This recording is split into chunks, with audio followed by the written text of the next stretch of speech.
Kizhayur government U P school നമ്മുടെ Pattambi sub ജില്ലയിലും ഒറ്റപ്പാലം വിദ്യാഭ്യാസ ജില്ലയിലും അക്കാദമിക് പ്രവർത്തനങ്ങളുടെ മികവ് കൊണ്ട് ഏറെ മുന്നിൽ നിൽക്കുന്ന ഒരു വിദ്യാലയമാണ്.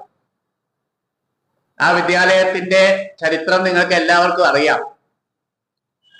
പൊതുവിദ്യാഭ്യാസത്തെ നിലനിർത്തുന്നതിന് വേണ്ടി നാട്ടുകാർ നടത്തിയിട്ടുള്ള അതിജീവനത്തിന്റെ ഒരുപാട് കഥകൾ ഈ വിദ്യാലയത്തിന് പറയാനുണ്ട്. ഒരു വാടക കെട്ടിടത്തിൽ, അതും ഒരു ഓലഷെഡിൽ തുടങ്ങിയ വിദ്യാലയം ഇടയ്ക്ക് വെച്ച് പ്രവർത്തനം നിന്നുപോയപ്പോൾ ഏതാണ്ട് 48 മണിക്കൂർ കൊണ്ട് പുതിയ ഒരു വിദ്യാലയം പടുത്തുയർത്തിയ നാടാണ് കിഴായൂർ. പിന്നീട് ഉൽപ്പവിഷ്ണുവായിട്ടുള്ള ആലമ്പള്ളി മനക്കിലെ ഒരു തിരുമേനിയുടെ സഹായത്തോടു കൂടി ഒരു ഓടിട്ട കെട്ടിടം കെട്ടുകയും അത് ഏതാണ്ട് 50 വർഷത്തിലധികം ഒരു വാടക കെട്ടിടം എന്ന നിലയിൽ ഒരു സർക്കാർ സ്കൂൾ പ്രവർത്തിക്കുകയും ചെയ്തു.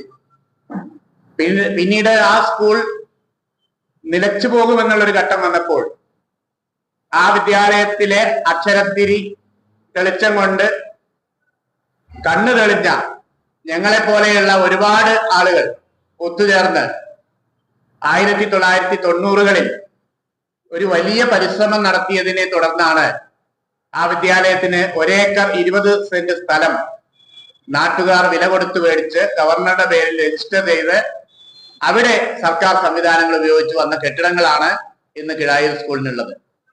ഇന്നിപ്പോ ഈ പത്രസമ്മേളനം നടത്താനുള്ള ഏറ്റവും പ്രധാനപ്പെട്ട കാരണം ആ വിദ്യാലയത്തിന്റെ വികസന ചരിത്രത്തിൽ ഏറ്റവും വലിയ ഒരു സംഭവം നാളെ നടക്കാൻ പോവുകയാണ്. ബഹുമാന്യനായ മുഹമ്മദ് മോഹസിൻ MLA കഴിഞ്ഞ 1.5 വർഷമായി ഞങ്ങൾ ആവശ്യപ്പെട്ടുകൊണ്ടിരിക്കുന്ന ഒരു കാര്യമാണ്, വിദ്യാലയത്തിന് പുതിയ ക്ലാസ് മുറികൾ വേണം. ഈ കഴിഞ്ഞ 1-2 വർഷം മുമ്പ് അവിടെ നിലവിലുണ്ടായിരുന്ന 4-5 ക്ലാസ് മുറികൾക്ക് അത് DPEP സ്പെസിഫിക്കേഷനിൽ കെട്ടിയതായതുകൊണ്ട് അംഗീകാരം നഷ്ടപ്പെടുകയും ക്ലാസ് മുറികൾ നഷ്ടപ്പെടുന്ന സ്ഥിതി ഉണ്ടായി. അപ്പൊ സ്കൂൾ മുന്നോട്ട് പോകാൻ വലിയ പ്രയാസം വന്നു. ഈ ഒരു സാഹചര്യം അദ്ദേഹത്തെ ധരിപ്പിച്ചപ്പോൾ വലിയ പരിശ്രമം അദ്ദേഹം നടത്തി. ഞങ്ങൾ പ്രതീക്ഷിച്ചതിന്റെ അപ്പുറത്ത് 1,20,00,000 രൂപ പൊതുവിദ്യാഭ്യാസ വകുപ്പിന്റെ പ്ലാൻ ഫണ്ടിൽ നിന്ന് അനുവദിച്ചുകൊണ്ട് അതിന്റെ ടെൻഡർ നടപടികൾ പൂർത്തീകരിച്ചു. അതിന്റെ ശിലാസ്ഥാപന കർമ്മം നാളെ കേരളത്തിന്റെ ബഹുമാന്യനായ പൊതുവിദ്യാഭ്യാസ വകുപ്പ് മന്ത്രി വി ശിവൻകുട്ടി, അദ്ദേഹത്തിന് പ്രയാസങ്ങൾ കൊണ്ട് നേരിട്ട് വരില്ല, ഓൺലൈനിലാണ് അദ്ദേഹം അത് ഉദ്ഘാടനം ചെയ്യുക. MLA മുഹമ്മദ് മോഹസിൻ അധ്യക്ഷത വഹിക്കും. ഏറ്റവും പ്രിയങ്കരനായ പട്ടാമ്പി നഗരസഭാ ചെയർപേഴ്സൺ TP ഷാജി മുഖ്യ അതിഥിയായി പങ്കെടുക്കും. കിഴായൂർ പട്ടാമ്പി മേഖലയിലുള്ള മുഴുവൻ കൗൺസിലർമാരും, പ്രത്യേകിച്ച് വിദ്യാഭ്യാസ സ്റ്റാൻഡിംഗ് കമ്മിറ്റി ചെയർപേഴ്സണായ പട്ടാമ്പി നഗരസഭയുടെ വിദ്യാഭ്യാസ സ്റ്റാൻഡിംഗ് കമ്മിറ്റി ചെയർപേഴ്സണായിട്ടുള്ള ആശാ സന്തോഷ് ഉൾപ്പെടെ ഉള്ള ജനപ്രതിനിധികൾ, PTA SMC ഭാരവാഹികൾ, നാട്ടുകാർ, രക്ഷിതാക്കൾ, അങ്ങനെ വലിയ ബഹുജന പങ്കാളിത്തത്തിൽ ആ ഒരു ചടങ്ങ് നാളെ പൂർത്തീകരിക്കണം എന്നാണ് ഞങ്ങൾ ആഗ്രഹിക്കുന്നത്. തീർച്ചയായും ഭൗതികമായി സാഹചര്യം മെച്ചപ്പെടുന്നതിനനുസരിച്ച് വിദ്യാലയം അക്കാദമിക് രംഗത്ത് വലിയ മുന്നേറ്റം നടത്തിക്കൊണ്ടിരിക്കുകയാണ്. ഇപ്പൊ ഈ കഴിഞ്ഞ ശനിയും ഞായറും ആ വിദ്യാലയത്തിൽ മറ്റൊരു പൊതുവിദ്യാലയത്തിലും കാണാത്ത തരത്തിലുള്ള അക്കാദമിക് പ്രവർത്തനങ്ങൾക്ക് പ്രിയപ്പെട്ട ശ്രീലത ടീച്ചറുടെ നേതൃത്വത്തിലുള്ള അക്കാദമിക് വിങ് അവിടെ വലിയ പരിശ്രമം നടത്തുന്നുണ്ട്. 160 കുട്ടികൾക്ക് ഒരു സഹവാസ ക്യാമ്പ് കഴിഞ്ഞ ദിവസം അവിടെ സംഘടിപ്പിച്ചു.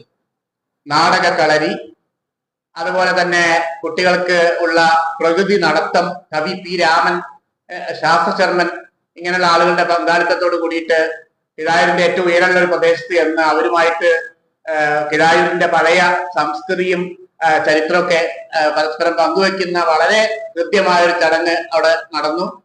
ശാസ്ത്ര പഠനവുമായി ബന്ധപ്പെട്ട് സംസ്ഥാനത്ത് തന്നെ ഫോക്കസ് ഗ്രൂപ്പിലൊക്കെ പ്രവർത്തിച്ചിട്ടുള്ള ഏറ്റവും മികച്ച അധ്യാപകനായിട്ടുള്ള MV രാജൻ മാസ്റ്റർ വന്ന് ക്ലാസ് എടുത്തു.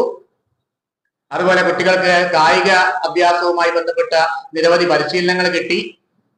ആബിദിനെ പോലെയുള്ള നാടക രംഗത്ത് വലിയ പ്രവർത്തനം നടത്തുന്ന ആളെ കൊണ്ട് നാടക കളരി നടത്തി. ഒരു പ്രൈമറി വിദ്യാലയത്തിനകത്ത് സാധാരണ ലഭ്യമല്ലാത്ത തരത്തിലുള്ള വലിയ വലിയ അക്കാദമിക് അനുഭവം ഇന്ന് ആ വിദ്യാലയത്തില് കുട്ടികൾക്ക് കിട്ടുന്നുണ്ട്. അതുകൊണ്ട് തന്നെ ഞങ്ങളുടെയൊക്കെ വലിയ പരിശ്രമമില്ലാതെ തന്നെ കുട്ടികളുടെ അഡ്മിഷനിലും അതുപോലെ അക്കാദമിക് പുരോഗതിയിലൊക്കെ പൊതുസമൂഹത്തിന് വലിയ വിശ്വാസമുള്ള ഒരു വിദ്യാലയമായിട്ട് Kizhayur government U P school മാറിയിട്ടുണ്ട്. ഏറ്റവും വലിയൊരു സന്തോഷം മാധ്യമ പ്രവർത്തകരോട് പങ്കുവെക്കാനുള്ളത് 2028 ഇതിപ്പോ 26 28 നമ്മുടെ ഈ പ്രിയപ്പെട്ട വിദ്യാലയത്തിന് 100 വർഷം തികയാണ്.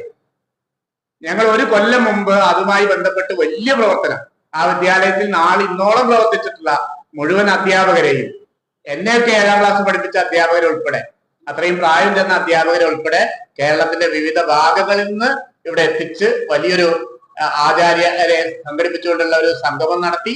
ഓരോ വിദ്യാർത്ഥികൾ ഒത്തുചേർന്നു. സ്കൂളിന്റെ ഭൗതിക വികസനത്തിൽ വലിയ പങ്കുവഹിക്കാൻ ഓരോ വിദ്യാർത്ഥികൾ മുന്നോട്ട് വന്നു. 2019 ആ വിദ്യാലയത്തിലെ 14 ക്ലാസ് മുറികൾ ഹൈടെക് ആക്കി മാറ്റുന്ന പ്രവർത്തനം, വെട്രിഫൈഡ് ടൈല് വിരിച്ച് ക്ലാസ് മുറിയൊക്കെ മനോഹരാക്കി, നല്ല എമൽഷനൊക്കെ അടിച്ച് അതിമനോഹരാക്കി, പ്രൊജക്ടറൊക്കെ വെച്ച് ആ രീതിയിലുള്ള ഗംഭീരമായ സംവിധാനങ്ങൾ ആ വിദ്യാലയത്തിൽ പൂർവ്വ വിദ്യാർത്ഥി കൂട്ടായ്മ ഒരുക്കുകയുണ്ടായി. അപ്പോൾ ആ രീതിയിലെ ഒരു വലിയ ഒരു സർക്കാർ വിദ്യാലയം എന്ന് പറഞ്ഞാൽ സർക്കാർ മാത്രം നടത്തി പോകേണ്ട ഒരു വിദ്യാലയമല്ല, നാട്ടുകാരുടെ പിന്തുണയോടുകൂടി പ്രവർത്തിക്കേണ്ട ഒരു വിദ്യാലയമാണ് എന്നത് പൊതുവിദ്യാഭ്യാസ സംരക്ഷണ യജ്ഞമൊക്കെ കേരളത്തിൽ സാർവത്രികമായി നടപ്പാവുന്നതിന് എത്രയോ ദശാബ്ദങ്ങൾക്ക് മുമ്പ് സ്വന്തം ജീവിതത്തിലൂടെ പ്രകടിപ്പിച്ചവരാണ് കിഴായൂർക്കാർ എന്നുള്ള അഭിമാനവും ഞങ്ങൾക്കുണ്ട്. ഈ വിദ്യാലയത്തിൽ നാളെ നടക്കുന്ന ഏറ്റവും വലിയ ഈ ഒരു ചടങ്ങിൽ മാധ്യമ പ്രവർത്തകരുടെയും നാട്ടുകാരുടെയും ഒക്കെ വലിയ പിന്തുണ ഞങ്ങൾക്ക് ഉണ്ടാവണം. ഈ വിദ്യാലയത്തിന്റെ പ്രവർത്തനങ്ങളെ പരമാവധി പിന്തുണയ്ക്കാൻ നിങ്ങൾ മുന്നോട്ട് വരണം എന്നും സ്നേഹത്തോടെ അഭ്യർത്ഥിക്കുകയാണ്.